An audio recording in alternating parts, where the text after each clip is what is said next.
Hey paisanos, welcome to the Super Double Issue Show.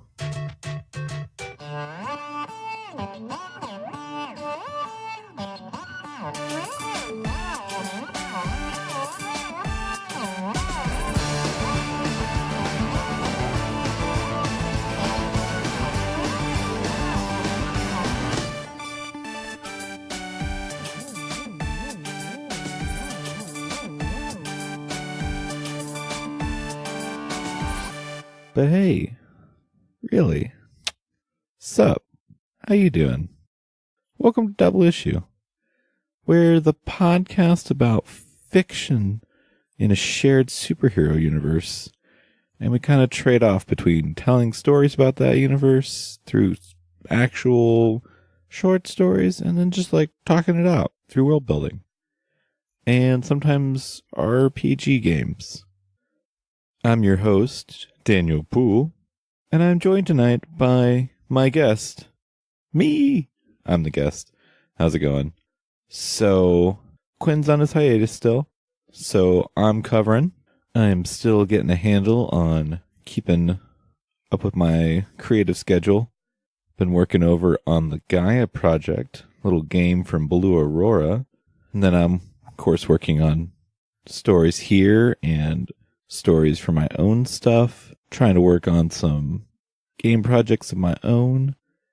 I've been trying to finish a Pong game for months now, but I will get there. Speaking of getting there, this week, all the stories I'm going to tell are unfinished or left over or bonuses. One was like one that I became really interested in writing really fast and did it, and then never found a good place to drop it into the story, and the universe has kind of moved on from that character. So this week's stories are all unfinished or cutting room floor, and I'll kind of talk about with each one why we left them behind. All right, but I've got some news. Quentin and I did talk a little bit. We've been thinking about changing up the format, shaking things up. First, we're thinking about doing longer form stories. So instead of writing two sort of short 2,000-ish word stories, we've been talking about writing 4,000 word stories and just having one of us write and release a story for the episode. Then we're considering making these stories grouped into little mini season arcs. So a group of short stories that tell a small section of a story. So sort of acting like mini seasons or longer story arcs than just a 2,000 word story. This is something I'd kind of played with when we started. I wrote out like a 12-part Bison and Wisp story, and I've just been kind of getting just little bits of it sprinkled in as we go. And we were just talking about this as a way to kind of build towards our overarching storyline ideas faster. We're thinking about that. We're thinking about trying to do more story episodes back to back to form one cohesive group of stories, and then having a lot of world building or RPG episodes that are kind of all put together at one point to build kind of blocks of episode. We're still playing with the format some. I've been working on writing a Grand Calamity story block just to kind of see what we think. So hopefully all that will be coming out real soon. And I think I mentioned role-playing episodes in there. We really liked that format for the Christmas episode special. So we've been looking at a couple different games to maybe do that again with some other folks. I had mentioned that I've been kind of keeping busy with creative work. And one of those little creative side gigs is a little podcast called Chapter Chaps. I've been recording episodes with different folks and kind of putting together some stuff for that. I'm hoping we're going to launch this month. We're going to keep our fingers twisted and bound tightly, but it's going to be a book reading podcast. So like a book club for adults with potty mouths. So keep your eyes open. It just reminds me, I kind of wanted to do an RPG cast at one point, but those as a full-time show, it's just a lot of work. Not that any podcast isn't a lot of work, but I had this really cool idea. So I want to do a podcast where it's like Ready Player One, but without all the egg hunt stuff or the 80s nostalgia. So it's just like people whose job, like daily job, is to do these games, like kind of like WoW Gold Hunters, but in a full VR world, and also it's dystopian and terrible.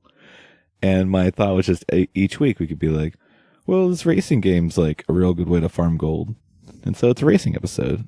Or like this week we're doing a tournament arc, so we're going to be like doing wrestling fights, and then like players could like come and go, as we want. I don't know. I'd like to try that at some point. We'll see. We'll see if I ever make it there someday. But someday is not today, whereas this podcast episode is today. So I could do stuff that's about today. So unfinished, didn't make it stories. Got 3 stories. Birthday call got cut for time. Study hall also cut, more because it just didn't fit the story it was in. And Fang #1, never before released. I think each one is going to be fun for different reasons, but they just didn't make it into the show. And since I was kind of already behind an episode, I was like, man, what am I going to do?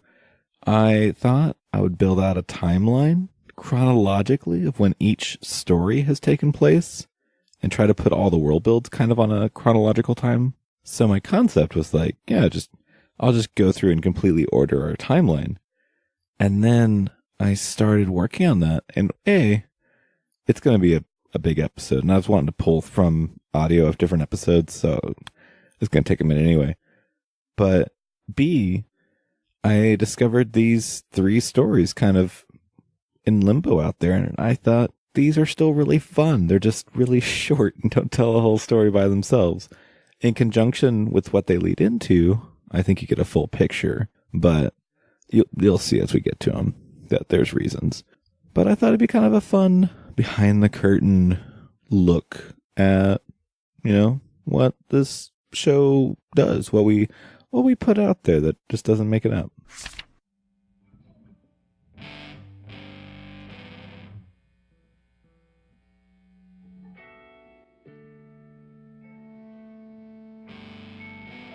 Birthday Call by Daniel J. Poole.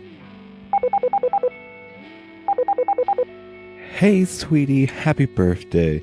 Did you get my package? A slender Centauri man with a tidy beard waved from the wall screen. His feathery eyebrows arched back over his forehead. The video feed flashed and the background moved as he took a seat. Dad! I did, thank you! I haven't gotten to open it yet. I just got back from physical therapy. Aster was still in her gym clothes. The wall screen lit up her whole room. It had exactly enough space for a bed, a desk, and a sink with a mirror. Nothing more. Posters for bands lined the walls. There was an Ultra Squad, 2 different Zardu Hasselfrazes, a tiny hand-painted Mega Catcher, and a trio of Uncle Kaiju posters that when hung together made one giant robot. A stack of vinyl records on the desk was still shrink-wrapped next to a portable player. A second figure leaned into the frame and said, "My liege, the council meeting is starting in 15 minutes. Thank you, Percy. I'll be right there." He rubbed his face for a moment before putting his smile back on. King Sidus turned back to his daughter. "How is the arm doing?" She flexed her hand and arm in her best bodybuilding impression, then spread her fingers. "It's doing good. It got a little weak while on the cast, but it's almost back to full strength." Sidus nodded. "Superb. That's good to hear. Hey, the old dorms look just like I remember them. Probably smell like it, too," Aster said. "Oh, thanks for letting me stay with you over the summer. Do you think I could do that again sometime?" "Oh, I don't know. Things have been busy here. You understand." Yeah, no, I do. It's cool. How is work?" Sidus thoughtfully stroked his chin. "A king's work is never done. Some clans want to join Michonne's rebels or become independent. I heard whispers of others wanting to contact the Empire. That's all on top of our obligations to Aegis. But never mind all that. This is a birthday call. How's school going? Aster replied, No, this is good stuff. I need to know these types of things, just in case I ever have to take over for you. Oh, so you got one good fight under your belt and you're ready to contest the crown? He laughed. I see how it is, usurper. She laughed. But really, I should know more about what's happening. I can't catch a lot of Centauri news in Citadel. Your time will come. Until then, your mission is to make good PR for your people with our earthling host. I'll try to keep the kingdom calm until you come of age, my lady, he said with a little bow. Oh, thank you, my good and trusty servant. They both laughed. Sidus asked again, But really, how is school going? What's your favorite subject? Met anyone that might be your special partner? Straight A's? Physics? Are you talking shop or romance? The king blushed. So physics, huh? Interesting choice. Aster waved a hand. Oh no, you asked, so here is every member of my class ranked by compatibility as determined by a risk-reward tier. No, please, I beg your mercy. She laughed again. There really isn't anyone at the moment. What about that kid on your squad? Captain Havoc's kid. She looked away. What? Darrier? Or Havoc Jr.? We're just patrol partners. He can sort of be a jerk. He seems pretty handsome, and you two work well together. But what do I know? Sidus checked the time. Before I go, how's your mom doing? Aster rolled her eyes. Still bitter. Called me 47 times when she saw the bank footage on the news, but won't say more than 2 words when she reaches me. Did you, I don't know, say anything to her? I feel like it's my fault. I could have handled leaving better. The king shook his head. That's just Jamila. She's too stubborn to talk to me, but also too stubborn to leave her Arctic facility. Oh, she'll cool off, and I'm sure she'll come around. Are you two gonna split up? Oh, no. I'm sure we can work this out. Don't worry about it. She'll throw herself into work and chill before long. Sidus scratched his chin. Aster pulled her feet up under herself. The king asked, Hey, have you heard from your brother? He was supposed to check in last night, but never did. No. Aster shook her head. She checked her phone. He didn't text me this morning either. That's odd. He never misses a birthday text. Well, I'm sure he's just busy. A second window popped open on the wall screen. The weathered scowl of the dorm mother, Hazel, opened next to the king's panel. Sorry to interrupt, she said. Aster, you have an immediate extracurricular assignment. Sounds important, dear. I'll let you go. Love you, and happy birthday. King Sidus turned his attention to the other speaker. And good night to you, Hazelate. He winked. Hazel nodded. She made a polite snarl. Good night, Dad. Aster pushed a bang back over her ear. She said, I can be dressed and in the briefing center in 5 minutes. No time, Hazel rebuked. Wear your stealth kit. Tell no one about your assignment. Fly directly to the coordinates I'm giving you now. Aster's watch lit up with a new message. I'll give you the full details when you arrive. The house mother's image flickered off. Aster threw off her gym clothes and pressed a switch on her bedside table. Her mattress lifted up to reveal an armory of gadgets and supersuits. She grabbed her stealth flight suit, dressed, and ran out the door. In the hall, she took to the air while still fighting to get one boot on. She flew headlong into Thorn. Oh, hey, Aster, they said. Sorry, can't talk, she said. She flew backward directly into Havoc. Oh, jeez. Their collision sent a box of uninflated balloons, party streamers, a plastic food container, an envelope, and a small wrapped box sailing into the air. The boy loosed a short spell, kept his balance, and caught every item back in the box. Hey, no worries, Aster? What's up? He wiped a bit of sweat from his brow. Sorry, Havoc, can't talk. Gaining speed, she sailed down the hallway and into the open-air courtyard, turned toward the sky, and disappeared with a whoosh. Thorn's face flexed into a puzzled expression. That was not ordinary behavior for a vertebrate, right? The plant asked. Nah, completely normal, actually, if you're hiding something, Havoc replied. Thorn said, Guess this means we don't need a diversion to decorate a room. Yeah, but you know what would be fun? Don't you need some A-Jet flight hours? Thorn nodded. They said, Where would we find a qualified instructor on short notice? Havoc slapped the top of Thorn's head. Me! I'm a qualified instructor. I forgot that I do. Let's catch up with some flight hours. Havoc started to correct them, but stopped when he saw Thorn trying to wink. He said, Right. Flight hours. Right. The end. For now.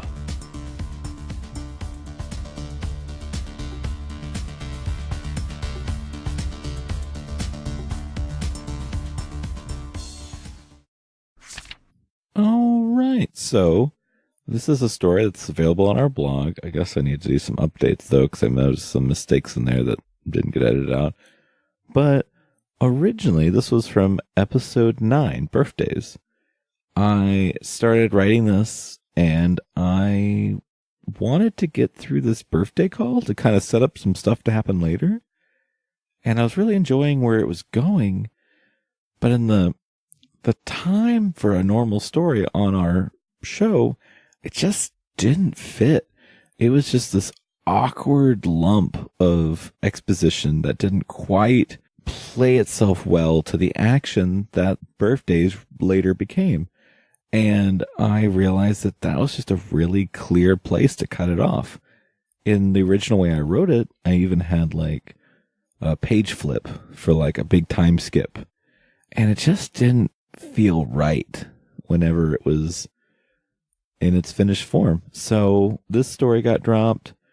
This is just before Astor number 3 starts. The conversation was my way of working through that rough patch to where I actually found the story. But ultimately, it's kind of an unimportant conversation. We meet Astor's dad. We meet her house mom. We talk briefly about her real mom. We give names to Astor and to Havoc. I need to check if we kept those names. We might have changed it. I think those names are right. I think we went back and kept those names.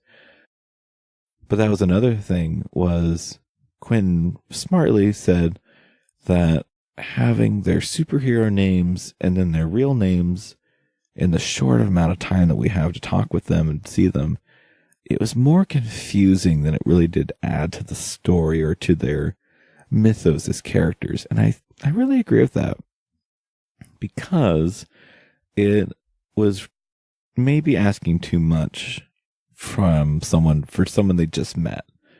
An example would be, if you were watching Batman, you may not have ever watched a Batman cartoon, but you probably know the whole Bruce Wayne is Batman's alter ego.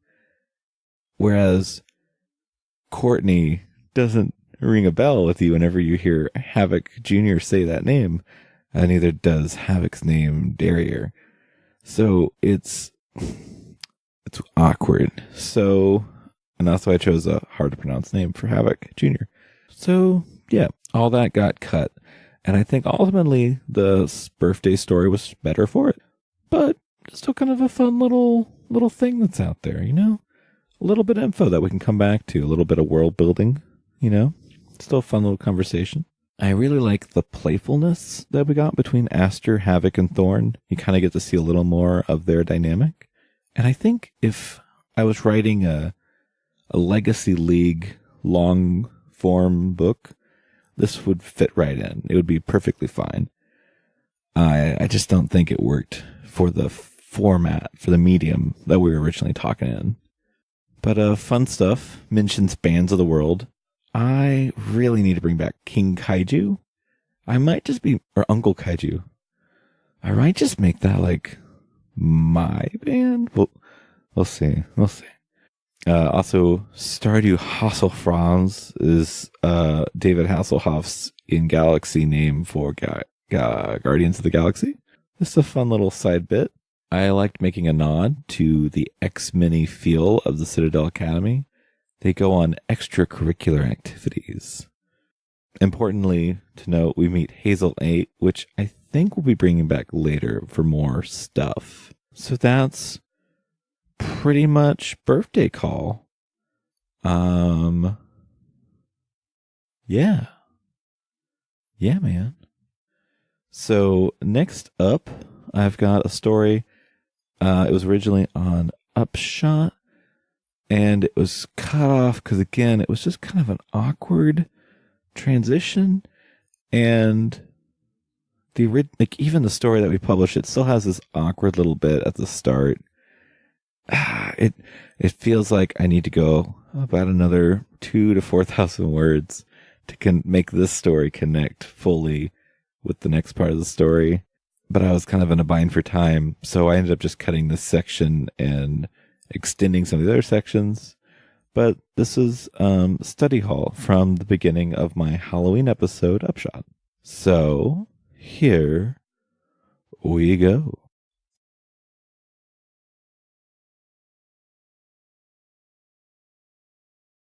Study Hall by Daniel J. Poole.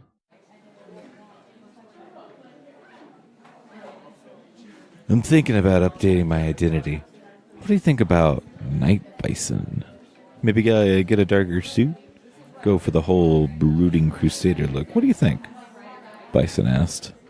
Wisp didn't answer. She was nose deep in a textbook. A stack of wrinkled papers sat next to her with varying amounts of red ink on them. Wearing an earth-toned sweater and glasses on a chain, she didn't look like Wisp.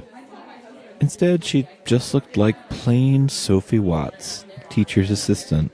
Bison fidgeted in her chair. It dug into her hips. She looked around the Citadel Academy library. The chairs, tables, and desks all looked like set pieces from one of those stuffy British historical dramas. Bison chuckled at the thought of wearing one of those fancy hoop skirts, like from Downton Abbey. She wondered if she could fight in one. Wisp looked up from her work over the top of her glasses. "Sorry, did you say something?" she asked. Bison put a bookmark back into her copy of Heathen, Volume 1.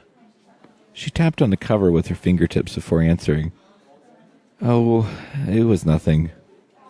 I was just thinking out loud. How's grading going?" Wisp took her glasses off to pinch the bridge of her nose.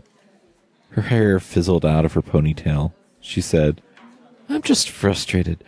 I thought being a TA would help me get more one-on-one time with these students, but I'm so close in age to them that they don't want to listen to me. Then there's this one crew of students, of upperclassmen, whose grades are plummeting. If their parents weren't so important, I know they'd be on the short list for expulsion. Which is a shame because they're so gifted. I feel like I can't get through to them." Bison leaned forward. She asked, Dish.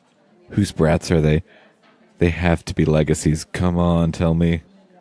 Wisp looked around the empty library worryingly before leaning forward and whispering, "Aster, Havoc Jr., and Thorn." Bison's eyes grew wide. She let out an audible, "Oh," before saying, "No way. Wait, who's Thorn a legacy of?" Wisp laughed before looking around to see if that disturbed anyone. She replied, "Sorry, that's just a joke around the teacher's lounge about Bud Dewberry." "Who?" "Just some other person Thorn got his name from. Anyway, it's sad because they get top marks in all their practical exams. Hazel even has Astra running solo recon missions for command now. They just keep blowing these assignments." Bison leaned back in her chair, letting the front legs rise into the air. She thought it over for a moment. She said, "Do you think it's because of all the extracurricular work?" Wisp shook her head. She said, "No, Havoc and Thorn are still grounded after taking a jet out without permission. Same day as that monster attack." Bison grinned. "That's been a minute. Have you gotten any more practice on the catapult? Wisp closed her textbook with a thud. It made her jump, and she looked around before saying, "For your information, I haven't mastered it, but I don't throw up nearly as much or as often." "Well," the big woman responded, "that's a relief. I didn't want to wear rain boots on our next mission if I didn't have to."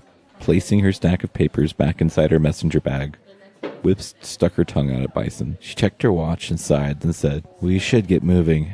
We have patrol tonight." Outside the library doors, Bison and Wisp made their way forward toward Citadel Command. The tower filled the view. It was larger than any other building around it. White marble Art Deco buildings surrounded the dark stone tower.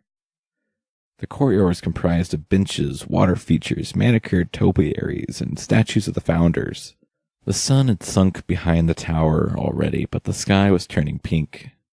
Halfway across the courtyard, Wisp said, "Son of a... Hey, wait!" She took off at a run. Bison followed close behind. A group of students in athletic uniforms stopped cold in the shadow of a statue of Captain Infinity. Wisp said, "Excuse me, but what are you four doing? If I'm not mistaken, it's your study hall tonight. And why aren't you in your class uniforms?" The four students looked down at their feet. Havoc, Aster, and Thorn held their arms behind their backs. After a moment, Aster said, "Sorry, Miss Watts. We just had an emergency come up and, well, you see," the fourth girl walked forward. She was the same age as the others, but her outfit was a dark tracksuit without any branding. She said, "It's my fault. Miss Watts, right? I'm their study hall tutor." Wisp cocked an eyebrow while realizing who it was. She said, "Professor Steele. My mistake. Are you going off campus for your tutoring session?" Tanya nodded and said, "Yes, we're covering physics of sound-based powers with a field trip to, Havoc jumped in and said, "To a concert. It's Ultra Squad tonight down at the New Club. New Club. That's the name. Weird, right?" Thor nodded along and looked at Wisp. They held out two big, gnarled, bark-covered thumbs. "Yep, that's the truth." Wisp crossed her arms and looked up at the girl and back. She asked, "Is that right, Professor Steele?" Tanya nervously smiled and said, "Yep." Bison tapped Wisp's shoulder and whispered behind a cupped hand, "That's Hildy's kid." "Of course," Wisp said before turning back to the group. She thought for a moment before she said, "Well, what are you waiting on? Don't forget you have a quiz tomorrow." The four teens thanked her several times before running toward the parking garage. Wisp let out a breath she'd been holding in. Bison gave her shoulder a pat and said, "They're kids. They need to make some mistakes sometimes." Wisp said, "I know. I'm just worried Ultra Squad is playing in New Amsterdam tonight. Not in Citadel." Bison rolled her eyes at the band name. Together they strolled to the ready room entrance. The end. For now.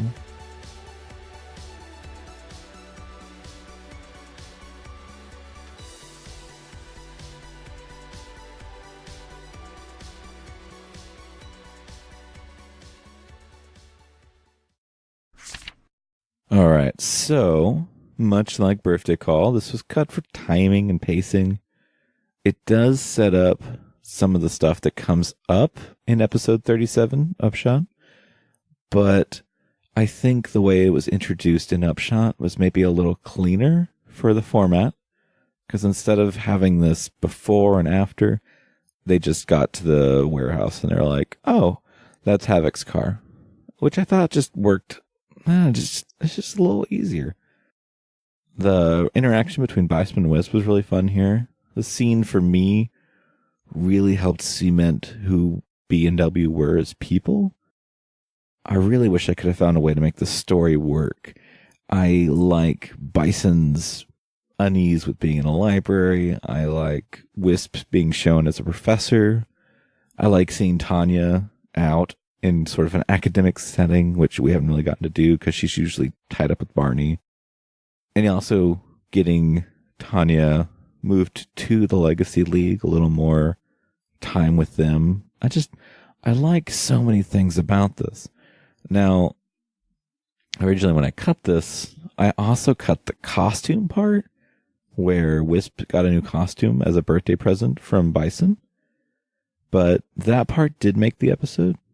I still feel like that's a weird section. I think it could be cut right up to where Bison and Wisp arrive from the catapult and it's just Wisp throwing up. But the costume part really sells some vital characterization for Bison and how she thinks about Wisp and really congeals their relationship for me.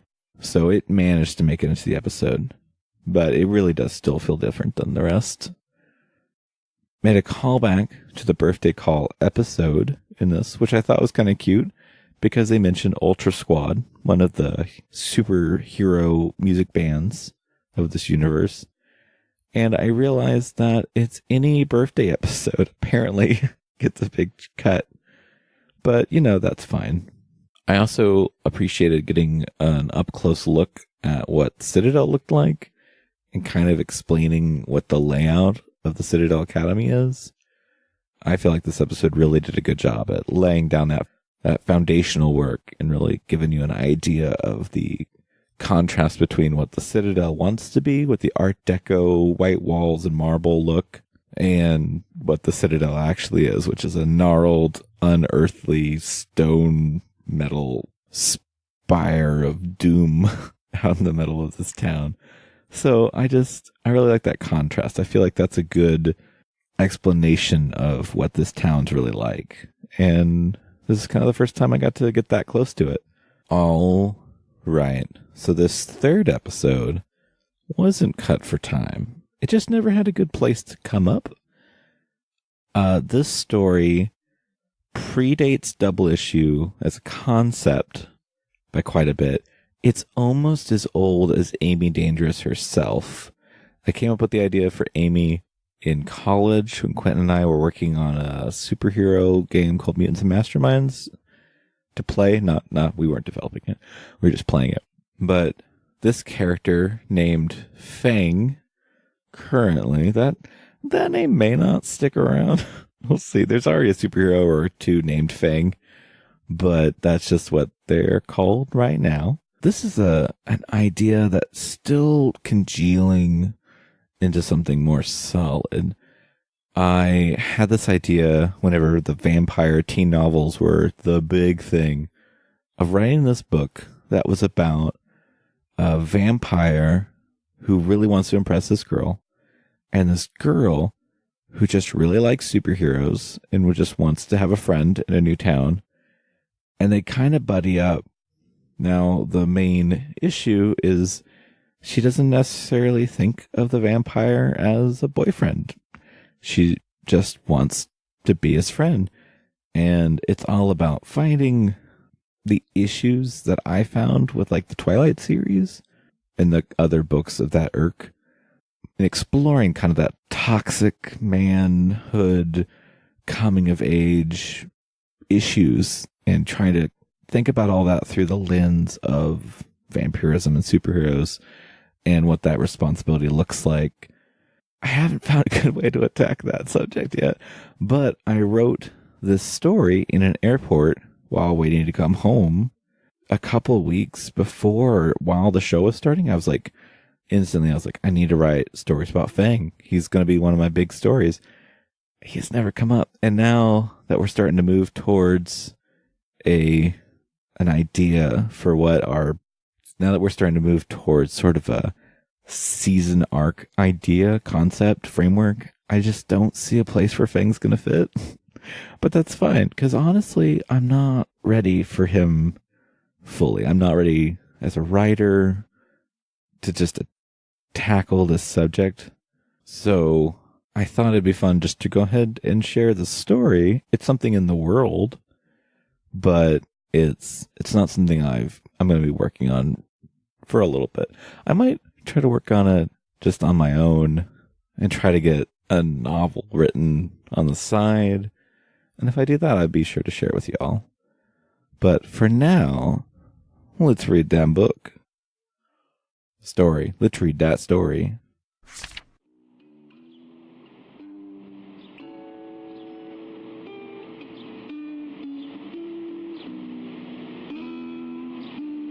Fame Number 1 by Daniel J. Poole. The park was dark. There was a warm dampness that flooded the area. Islands of orange light spotted a trail through the black velvet night. A lone figure jogged on a path. Blips of her flashed in the light before disappearing momentarily. Her feet smacked the ground with moist impacts. High above, a creature watched, its ears listening to the sound of her blood pump through her heart. It could taste her sweat in the air. Though she disappeared into the darkness, it could still see her heat like broad day. The creature deftly descended from the top of its perch in a tree. It soundlessly crawled till it was just above her path. It could hear her music player. Light pop hits thumped out a story about love and loss. From the shadows of an oak tree, a figure stepped into her path. A thin man with missing teeth grabbed her arm and held a knife out. She struggled. She hit him. He grabbed her free arm and pulled her close. He screamed about money. Then he screamed. A clawed hand grabbed him from the sky by the crown of his head. It lifted him off the ground. He released the girl. She fell back a step but did not run. The man's body disappeared into the night. Only his legs remained. They kicked feverishly for a few seconds before losing momentum. Then they slacked and dangled loosely. His body dropped limply to the ground. He was pale. Slow, steady breaths raised his chest before falling. Hello? The girl asked. Her mind raced. She could not outrun something like that. She could not know what kind of that she was facing, but decided to start with diplomacy. Thank you. There was no immediate response. The night was calm, quiet. There was a sound like metal raking on metal. Then the light post swayed heavily. Then silence. Slowly, the normal night sounds of cicadas and crickets began anew. The sound of bats and the occasional owl faded back into the park. The girl placed her earbuds back in her ears, but left the music off. She started back at a light jog. She didn't want to make any sudden movements. Her pace constant. She could not move. She could not hear over her footfalls and sporadic breathing. The night sounds became sparser once more. She picked up her pace. She breathed heavier and broke into a run. The wind died down and the cicadas became quiet again. She was in a full sprint. She could see the entrance to the park. It led out into better lit streets with people and shops. She pulled in her arms and concentrated on throwing her feet out in front of herself. She came to a complete stop. Standing to the side of the park exit was a form. It was vaguely human-shaped. Arms, legs, and eyes were all that she could make out. 2 pinpricks of red light reflecting in the lamps. When it knew she could see it, the figure tried to slink back into the shadows. It pushed against the shrubs of the fence around. It looked for a way out. Hello? She asked again. Are you the one that saved me from that person? It did not answer. It looked away frantically. 2 long, pointed ears drew up above its head. It leaped and cleared the surround. She rushed through the exit and saw the figure drop to all fours and scurry down the sidewalk till it leaped once more back into the park. She followed. Doubling back, she went where the thing had re-entered. There was a thicket of trees and brush. Vines wrapped around trunks, forming a tight wall of vegetation. She stopped to listen. Above her, she could hear a small voice. Crap, crap, frick, crap. Good going, dummy. Taking her phone out, she swiped to the light app. Illuminating the trees, she could make out a small-framed teen about her age. He went stiff in the light, but slowly turned toward the source. His eyes glowed in the light. He was breathing hard with an open, fanged mouth. "Hi," she said. "Hi," he replied weakly. "I just wanted to say thank you." "Oh, yeah, it was nothing." They stood looking at each other for a moment. The air was muggy, light traffic echoed off the park fence. A light breeze picked up. The girl checked the time on her phone. "Oh, shoot. I have to get home. Do you hang? Come around here often?" Yeah, the boy said, nodding.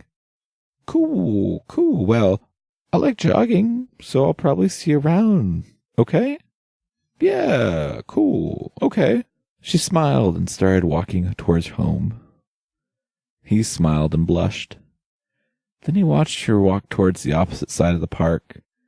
He lightly cursed and jumped down from the tree. "Hey, wait up," he said. "Mind if I walk with you?" The girl looked him up and down. He was thin, gaunt, and had pale, pointed features. His dark, chin-length hair tousled as he ran to her. He wore a simple black shirt and dark jeans. He was barefoot. "Sure, I'd like that," she said. She had an athletic build and wore comfy running clothes. Her tan was still dark from the summer. Her hair was lighter than usual, but still a dark chestnut. The pair walked towards the suburbs. "Thank you again," she said. "I had pepper spray, but he surprised me." "You did well. I would have stayed back if he didn't have both your arms. There have been more guys like him lately." "Are you new?" "Yeah, I just moved in today. My dad works for Faustus Technologies." "Oh, the big factory-looking place. Out in the middle of nowhere?" She laughed. "Isn't that everywhere?" He looked hurt for a moment. "Sorry, madam, that our humble bug is so beneath you." "That's not what I meant," she said before realizing he was joking. When he grinned, his skin pulled taut across his cheeks and forehead. It revealed his fangs. His face was like a Halloween mask. His laugh came in short chortles and a snort. "That's not what I meant at all." She used her hands trying to catch the words she meant to say. He stopped her. "There's no need to defend it. Aaron City is pretty much nowhere. I mean, even the Smith Mart closes at 8. Ugh." "I heard there was an awesome bar," she said, trying to sound positive. "Besides the fact that you probably aren't old enough to drink, I really wouldn't call it a bar. It's a converted chicken coop that serves light beers in little red cups." They both laughed. She asked him, "How old are you exactly?" He thought for a moment, then started to say, "Like, in human years? Yeah. And I guess like 22. I don't really keep track. Vampire years, it's like 16. They walked a little longer. They came to an exit closest to her neighborhood. They stopped for a moment just outside. She asked, "Would you like to follow me the rest of the way? It's not far." "Sure," he said. He took a few steady steps outside the park, and they turned toward the dimly lit neighborhoods. Loosely packed houses with large yards separated by fences ran along the side of the long sidewalk. It seemed to disappear into the night infinitely. Dogs barked at the pair. The boy hissed back. They became deathly quiet. So, how old are you? Just turned 18. I'm a senior. And Aaron, say hi. Cool. I finished there, like a while ago. Cool. It seems nice.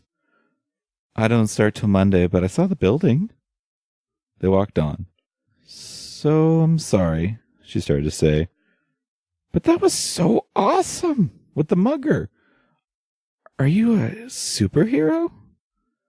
What? No, I've never actually drunk human blood before. Oh, wow. So this was kind of a big deal for you then? He coughed. Yeah, I'm not supposed to drink human blood. I'm technically not even registered in the metahuman services. Are you illegal? Nah, I was born here. I just never registered. I guess my dad was in trouble or something? After the war, that is. My mom doesn't really talk about it.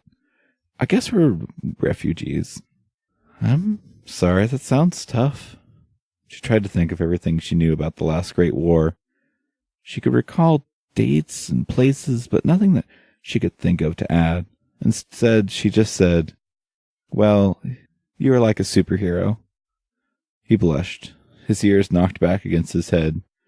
Me? No. I just don't like bullies. You were amazing. You could do a lot of good for this world, she said with a bit too loud. He ran his fingers through his hair. Well, I don't know about the world. Maybe I could just start here, keep it local. I like that. Obtainable. You can catch litterers, speeders, maybe the occasional mugger. Someone has to do it. They walked a spell longer. She tried to form a sentence without being rude. She started to say something, but he started first. They both stopped to let the other talk. They started trying to let the other go first. Finally, she jumped in. Why are your ears so long and flexible? Is that a vampire thing? What? These? He wiggled his ears back and forth, and he answered, well, you are what you eat. My mom and I. Besides regular food, we hunt deer. It makes our ears longer and our eyes reflective. Weird. The girl choked on the word. I mean, not weird. He held up his hands. I understand. It's not like humans. It's cool. Do you feel any different after that guy? He thought for a moment. I don't know. It takes time. She nodded, gesturing toward an early American 2-story house. She stopped. This is me. He nodded. It's nice. I like this, neighborhood. They stood awkwardly for a moment on the sidewalk. He stuck his hands in his pockets and rocked on his heels. She wrapped up her earbuds and looked at the porch swing. They both started to say something at the same time. He motioned to her with an open palm. She said, it was nice meeting you. Maybe we can do this. Maybe we can see each other again? He nodded. Yeah, I'd like that. He nodded. Yeah, I'd like that. They both smiled and started to go their separate ways. She was halfway up the walk and turned back suddenly. She said, wait, what was your name? The street was empty. In the distance, dogs barked. A warm breeze blew loose trash along the street. Whose name? A voice asked from the front porch. A man in his early 50s was standing halfway out the door. The girl panicked a moment and held her phone up to her ear and said, what was your name, sir? No, sorry, I don't recognize that name. You must have the wrong number. She made a show of putting her phone away. Hi, Dad. Hey, sport. Have a good run? Oh, yeah. The park is pretty great. Did you have any trouble? She looked down the empty streets. No trouble at all. He put an arm around her. You know, I think you're really going to like it here. It's not so bad. The pair walked inside the house. High above the yard, 2 reflective eyes watched them enter. A creature smiled a toothy, fanged grin. With a rush of speed, the boy flew into the night with a jump. The end.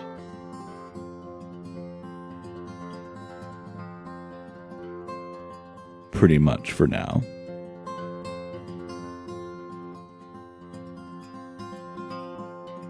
All right. So yeah, that's Fang. Hope maybe I'll get to write on him more in season 2. Maybe in my side book. We'll see what happens first. I like the general concept, but the relationship still feels weird and off between the girl and Fang. You know what? We'll sort it out at some point. Coming up next, I'm working on that mini-series for Green Calamity. It's going to be like a prequel trilogy. I don't know, prequel series to the Starship Crash episode. I figured that's a safe direction to go while I'm flying solo here. Also, I'm going to enter the Emotional Mecha Jam on Itch.io for tabletop RPGs, just like short, few-page kind of things. So I'm working on some ideas for that. This week, in our recommendations, check out DesWesMaus on Twitch. She made our new Chapter Chaps logo, which will be coming out eventually. She's on twitch.tv. But anyway, thanks for listening to this episode. I hope you enjoyed it. This Daniel-centric episode. And yeah. Here are some credits. Art was by Lisa Prather. Check her out on her website or Instagram. Email doubleissueshow@gmail.com. You can follow Quinn and me on Twitter. We got Facebook. We got Twitter, WordPress, Discord, website. Any way you think you can figure where we're at, we're probably there. So come find us. Next week, I think I'm going to do a single-player RPG called Plot Armor, and it's one of the Mecha Jam RPGs. I think it should be a lot of fun, so make sure to come back next week and hear me journaling to myself about emotions in Mecha World. But besides that, I'll leave the rest up to future Daniel. Good night. Hey, it's me, future Daniel. So, first apologies. Since I recorded this, I discovered that the trees are out to kill me. I probably sound like I'm holding my nose the entire time through this recording. So, sorry about that. I'm taking allergy medicine now, so I should start sounding a lot better. And I'm going to record the next episode before I get any worse. But here's the credits. Freeharmonics by Freeharmonic Orchestra. Guns v. Butter by Health and Beauty. G of the Bang by Dr. Turtle. Wall. And Endeavour by Jahzzar. More Scared of You by Nihilore. Vampire by Demoiselle Döner. Obsolete Lo-Fi Samba Rock by Keshco. Music was from the Free Music Archive. Go check them out. Sound effects were from freesound.org. Think about going and donating to them. All songs and effects were used under Tributation Creative Commons licenses. This show is also released under a share-alike Creative Commons license. So feel free to remix and use us and just share and tell us and attribute us. Till next time, as we always say here on Double Issue, Unfangished? Is that work? Unfangished? Unfangelished. Yeah. Domino, you can stop right there. No. Domino. No. Nope. Yeah. Squirrel. No, Mikey. But, so. Yeah.